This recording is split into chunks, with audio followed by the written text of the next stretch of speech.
Haiku is a poetry of moments, verbal snapshots captured in a moment of clarity.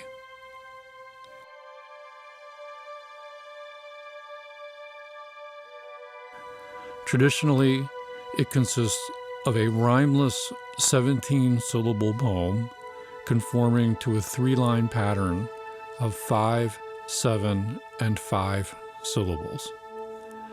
Haiku typically includes imagery from the natural world and a word that refers directly or indirectly to one of the 4 seasons. The form relies on concise, compact imagery to convey its meaning, which can be thought of as a Zen moment, wherein the subject, the perceiver, and the object, the perceived, are fused in a flash of poetic insight. Haiku is a means of recreating that moment and sharing it with the reader. Haiku doesn't explain that moment of Zen. It merely presents it for observation and reflection. There are more modern forms of haiku that stretch the 575 syllable format, which is a little hard to replicate in English language, for instance. A lot of American and English-speaking writers of haiku will think more of the poem as a concise 3-line poem, or they can follow the American sentences format of Allen Ginsberg, who said just write a sentence consisting of 17 syllables. So there are various ways to go about presenting a haiku. You can go for a more traditional or a more expansive definition of the form. I'd like to read some selections from Haiku Mind, 108 poems to cultivate awareness and open your heart. It's an anthology with commentary by Patricia Donegan. It was published by Shambhala in 2010. This is one of many fine introductions to the haiku genre, and it includes works by the most famous Japanese haiku masters, as well as more contemporary haiku by writers across the world. Sit back in stillness and enjoy the economy of expression in these poems, the focused perception on the minute details of life and fleeting moments captured and shown in flashes of insight on the page.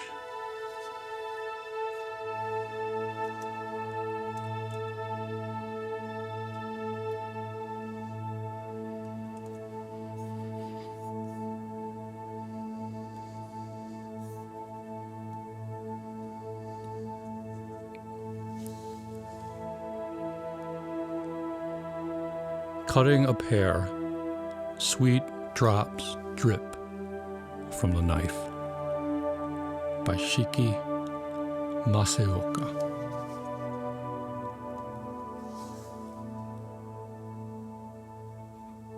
Pausing halfway up the stair, white chrysanthemums, by Elizabeth Searle Lamb.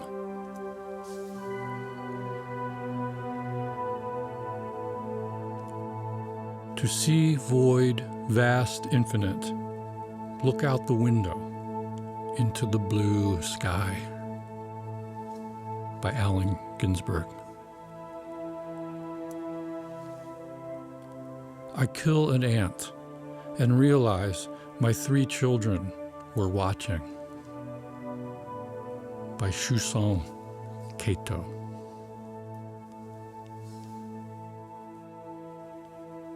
Don't hit the fly. He prays with his hands and with his feet, by Isa Kobayashi.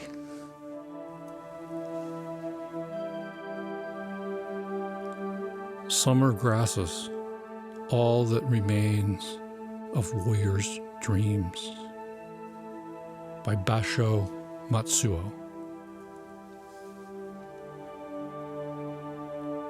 Violets here and there in the ruins of my burnt house, by Shokyu Ni.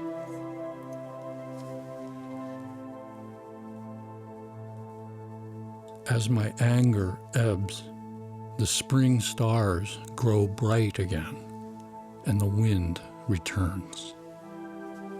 By Richard Wright. This world of dew is, yes, a world of dew, and yet. By Issa Kobayashi.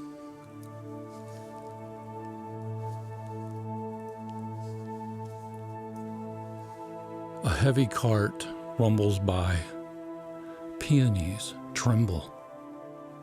By Busan Yosa. The warbler poops on the slender plum branch. By Onitsura Yuijima. No flower can stay, yet humans grieve at dying. The red peony. By Edith Schiffert.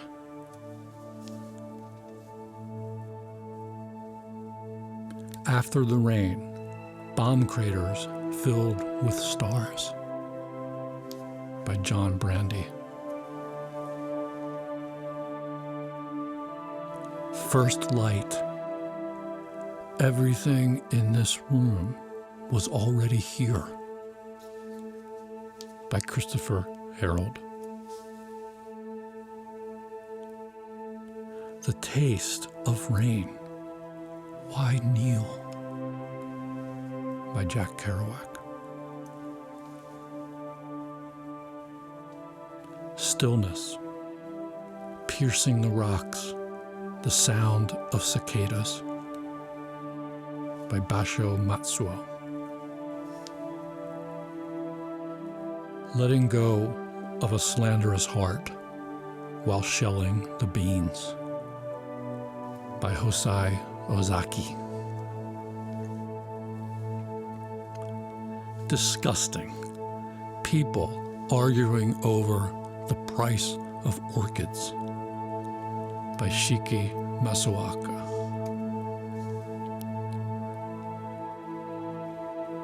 The homeless man takes off his shoes before his cardboard house.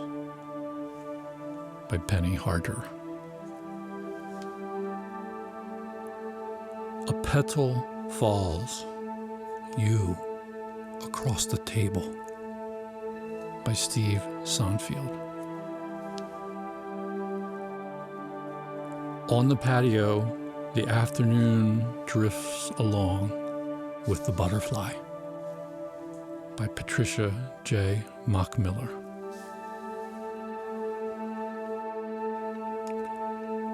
After the riot, such a perfect moonlit night. By Hekigodo Kawayashi.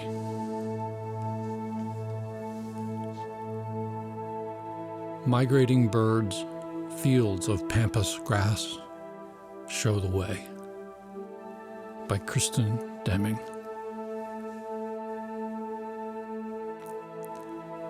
The gull, giving loneliness sound. By Alexis Rotella. Shown a flower, the small baby opens its mouth. By Saifu Ni. Full winter moon, the icicle's shadow. By Geraldine Clinton Little. Bright sun, the sheen of tall grass when it bends. By Jim Cassian.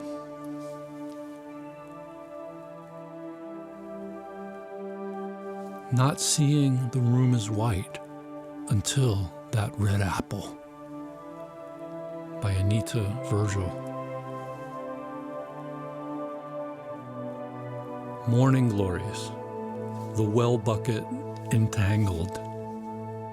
I ask for water, by Chio Ni. Calmly, he gazes at the mountain, the frog, by Isa Kobayashi. A page of Shelley brightens and dims with passing clouds, by Rod Wilmot. Ancient pond, frog jumps in, sound of the water, by Basho Matsuo. After weeks of watching the roof leak, I fixed it tonight by moving a single board, by Gary Snyder. A warm fall day, learning from this rock to do nothing, by Paul Williams. The time it takes for snowflakes to whiten the distant pines, by Lorraine Ellis Haar. The wind forced to blow on concrete, steel, and glass, by Jack Kane. Moonlight, a sand dune shifts, by Virginia Brady Young. The piercing cold in our bedroom, stepping on my dead wife's comb, by Busan Yosa. After the dancing, the wind in the pines and the insects' cries, by Sogetsu Ni. How easily it glows, how easily it dims, the firefly, by Chini Joe. The inner tide, what moon does it follow? I wait for a poem, by Diane de Prima. Winter morning, without leaf or flower, the shape of the tree, by L.A. Davidson. Full moon, shadows of pines on the straw mats, by Kikaku Takarai. No sake, I gaze deeply at the moon, by Santoka Taneda. Your shadow on the page, the poem, by Sid Corman. The vast night, now nothing left but the fragrance, by Jorge Luis Borges.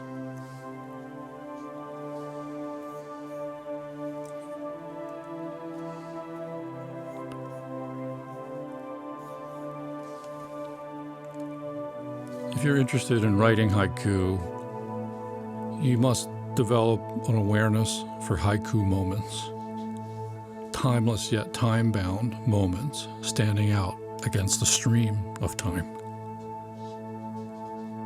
Just write what you perceive and resist the urge to explain the meaning or significance of that verbal snapshot. Although there are rules if you want to follow them when composing haiku, no more than 17 syllables per poem, arranged in 3 lines of 575 syllables, I do encourage you to experiment. You can be loose with the syllabic structure while retaining the basic 3 or even a 4-line scheme. We are, after all, in English, adapting a form that arose in a completely different language. Keep the tone light, airy, simple, open. Let the poem suggest something deeper without spelling it out for the reader. Creating a good haiku is more likely the result of attentiveness, patience, and careful observation than inspiration.